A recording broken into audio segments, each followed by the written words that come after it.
Bueno, es tiempo de la entrevista de esta noche. Hoy invitamos a Jacinto Rodríguez Munguía. Él es periodista, es investigador también. Durante los últimos 20 años ha estado hurgando ahí en los archivos del poder político de la Policía Secreta de México.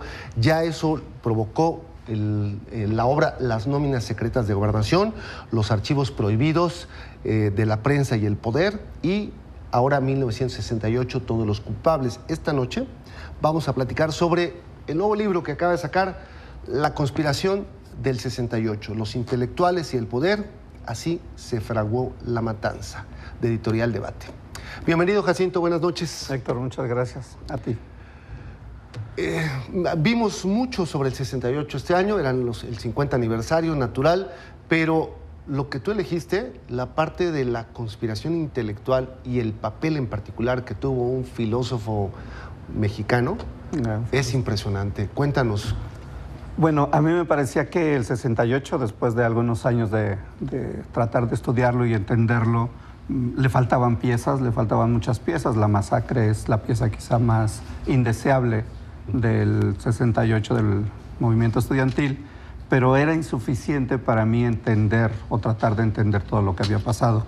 Y en estos años de encuentros y desencuentros con los archivos fueron apareciendo piezas totalmente nuevas. Una es la participación de personajes de la talla como el filósofo Emilio Uranga, que van a consolidar de algún modo la historia en paralelo de lo que va a ser el 68.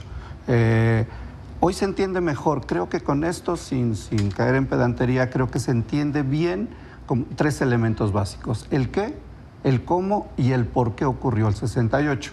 Además hay otra pieza que es el comandante de guardias presidenciales, que también va a tener una participación importante. Entonces las piezas en términos de historia parecen ajustarse y acomodarse a una lectura más amplia, más completa de lo que pasó en el movimiento estudiantil del 68 y la participación de personajes fundamentales. Me era insuficiente con lo que tenía, y el preguntarme cómo era posible que se hubiera construido algo tan profundo y tan hondo que sigue 50 años después hablándose de ello, me llevó a encontrar y a encontrarme con estos personajes que hoy me parece que podemos, si bien no cerrar, porque el 68 va a seguir dando mucho de qué hablar, creo que podemos tener piezas ya que explican de manera más ordenada, más concreta, qué ocurrió, cómo ocurrió y por qué ocurrió.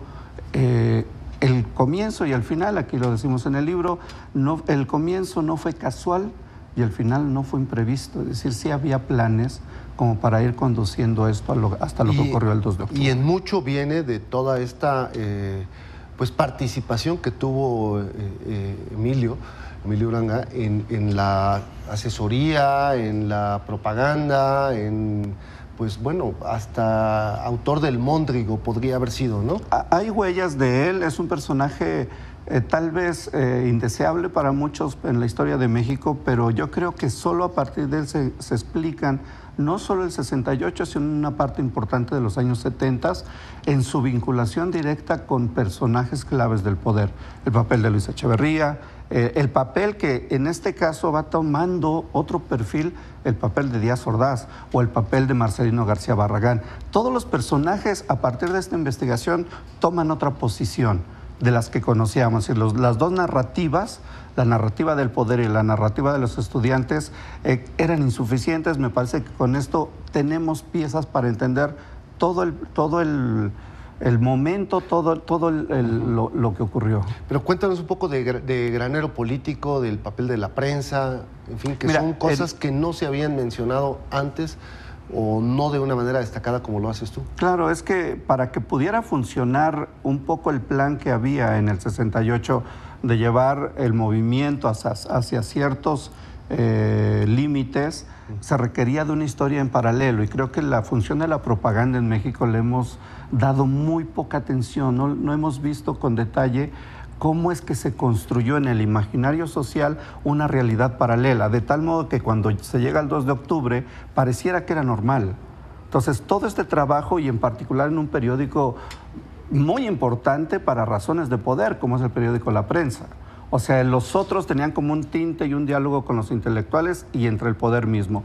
En la prensa, quienes lo leen es la mayoría de la población, la que llamamos el círculo verde, pero que también es la que toma decisiones. Entonces, este sembrar, porque además se firmaba como el sembrador, este sembrar en las mentes toda una forma de propaganda muy fina y muy bien calculada, creo que va a tener un efecto no solo pasando el 2 de octubre, sino tiene un efecto de largo plazo en lo que fuimos construyendo en el imaginario sobre el 68.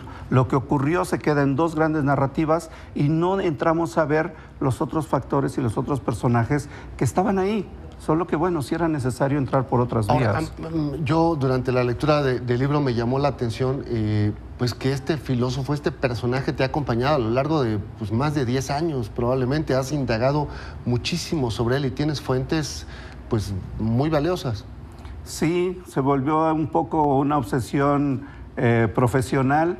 Creo tener, no soy el único, hay muchos investigadores que están acercándose a él, pero en particular es un personaje que va a dar para mucho. Estamos preparando otros materiales en relación a él, alguna biografía.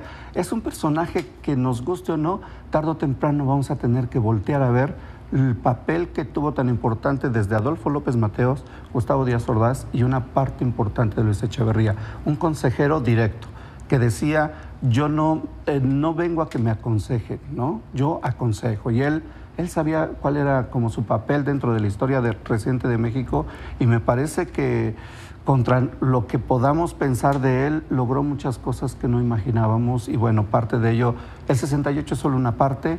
Lo que sigue en los años 70 creo que consolida el gran proyecto que empieza en el 68.